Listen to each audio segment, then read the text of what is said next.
There is no doubt that the Atlanta Hawks are one of the best teams in the NBA, and that could be thanks to only one player, whose name is Trea Young. He is without a doubt one of the best players in the league.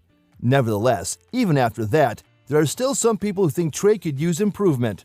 And not only that, but the coach also has some controversial things to say about him as well. Honestly, this is kind of a strange thing to hear, considering one of the best players on the Hawks being called total shit. The truth is, there's a lot more to it than you think. And that's what we're going to find out in today's video. So make sure to watch this video till the end.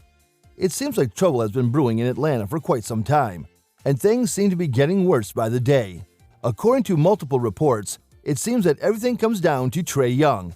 In fact, it has been reported that he isn't loved by most of the players. There's no question about that, and there's a strong belief that Young lacks leadership skills.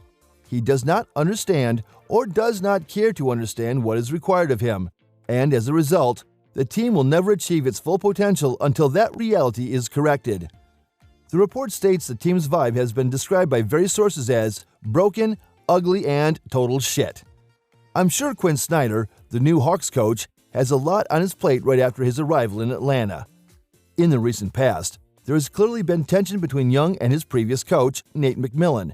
Fortunately, Snyder is a person who is well known for his ability to build strong relationships, and these skills will be put to the test in the coming weeks.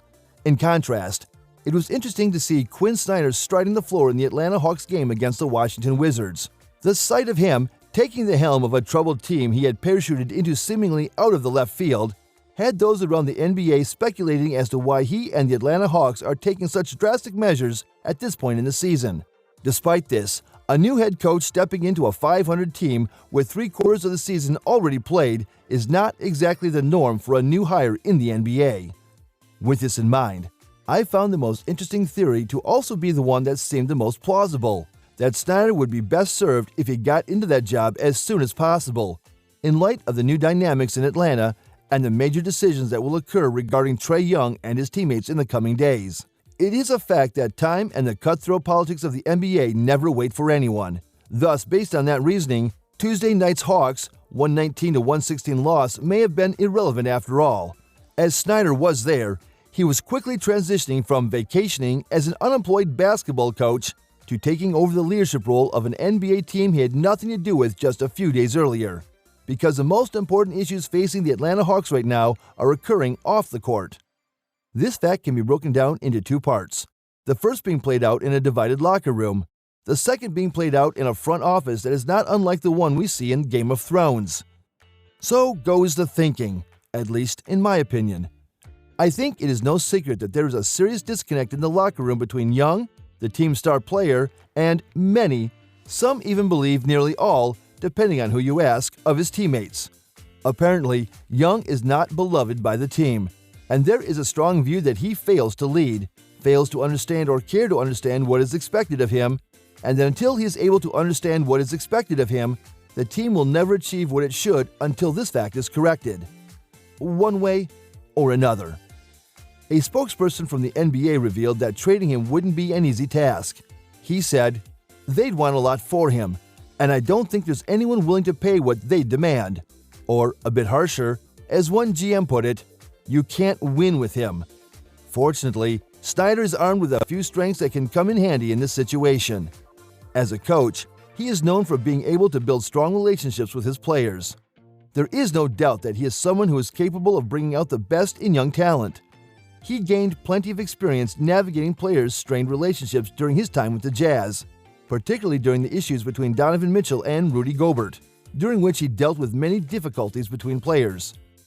It is often credited to Snyder for developing strong cultures within teams. This is also particularly important in Atlanta, where the team's atmosphere has been described as broken, ugly, and total shit by various sources.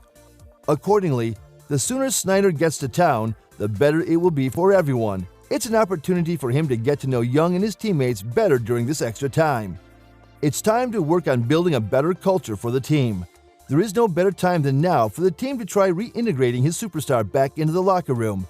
It is perhaps time to help Young become something other than an immature point guard, despite his talent, that is viewed internally and externally by the team and its fans. Perhaps it is time to tell yourself that none of that is going to happen. It was suggested by several sources that the other side of the equation is a different matter. It will be Snyder's opportunity to evaluate Young over 21 games this season that will give him the insight into whether he wants to even continue to build around Young for the remainder of Snyder's 5-year contract and whether he wants to do so. A lot of people believe Snyder has a choice. Either he can connect with Young and help the mega talent fit better with his teammates, or he can push him to leave the team in the summer when he returns. No matter which option is chosen, it is better to take the time to find out what option is going to work best. Even if Snyder decided he was going to let Young go, it would require the new head coach to be loud enough to be heard in an organization with a cacophony of divergent interests, each hoping to bend ownership's ear to their respective interests. This brings us to the second reason why many across the league believe Snyder has rushed into the Atlanta Hawks front office the way he has. It's because the politics of the front office beg for him to arrive early in the process.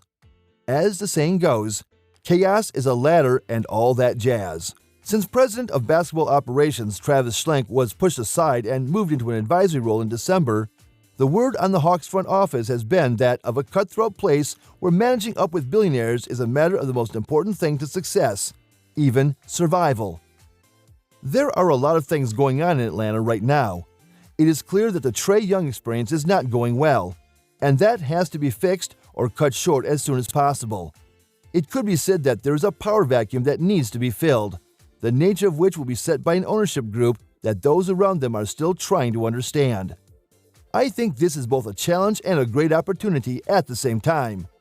Now that Quinn Snyder has entered the picture, there is no doubt that he is an excellent coach and manager of men who is more than capable of addressing these issues, for the benefit of his new team, but also for his own ends. Regarding Trea, however, he is a great player, and considering that Trea is currently third in the NBA among qualified players for the average amount of time he touches the ball on average, holding the ball for an average of 5.99 seconds per touch this season. Even though this is down from his league-leading 6.3 seconds last year, it is still a dangerously high number. It is likely that Atlanta will undergo a gradual change.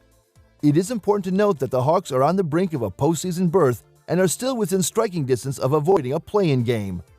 While the surface-level numbers suggest that the Hawks have a functioning offense and a defense that needs to be fixed, if the team embraced Snyder's eventual changes, they might be able to cobble together an elite scoring unit. What do you think? Tell us in the comments. And that's it for today's video. We hope you liked the video. Make sure to give it a thumbs up, and for more such videos, subscribe to the channel. And don't forget to press that bell icon. And we'll see you guys in the next one. Until then, peace.